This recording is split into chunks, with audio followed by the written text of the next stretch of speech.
District অ্যাডমিনিস্ট্রেশনের তরফ থেকে আমরা একটা জয়েন্ট এনফোর্সমেন্ট কোটপার উপর cigarette and other tobacco products এগুলি সেল করা এবং কনজিউম করা হার্মফুল ফর হেলথ, এটার জন্য আমরা এনফোর্সমেন্ট করছি আজকে এনআইটি চত্বরে এবং জিরানিয়ার বিভিন্ন স্কুল কলেজ চত্বরে মার্কেট প্লেসে আমাদের এনফোর্সমেন্ট করছি।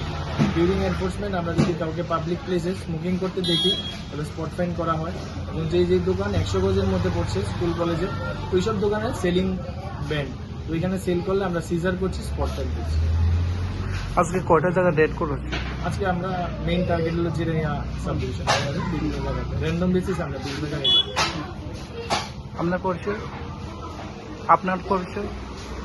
আমি হেলথ ডিপার্টমেন্ট থেকে বিলং করি, আমাদের টিম আছে, আমাদের সাথে ডিস্ট্রিক্ট এডুকেশন তরফ থেকে আছে, সোশ্যাল ওয়েলফেয়ার থেকে আছে এবং পুলিশ অ্যাডমিনিস্ট্রেশন তো আছে।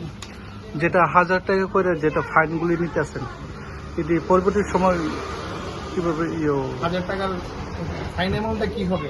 ফাইন অ্যামাউন্টটা গভর্নমেন্ট ট্রেজারিতে জমা করে, গভর্নমেন্ট অ্যাকাউন্ট আছে। আবার ফাইন দিয়ে আবার যদি তাই নিয়ে যদি বেচছে fine next time fine amount 1000 যেখানে হচ্ছে এটা ডাবল হয়ে যাবে, 2000 হবে, হাইয়েস্ট আপ টু 5000 অব্দি স্পট ফাইন করা যায় এবং যদি তারপর রিপিট হয় সিজারও হবে, টোবাকো প্রোডাক্ট সিজ হয়, তারপরে তো লাইসেন্সও বন্ধ হতে পারে যদি রিপিট অফেন্ডার।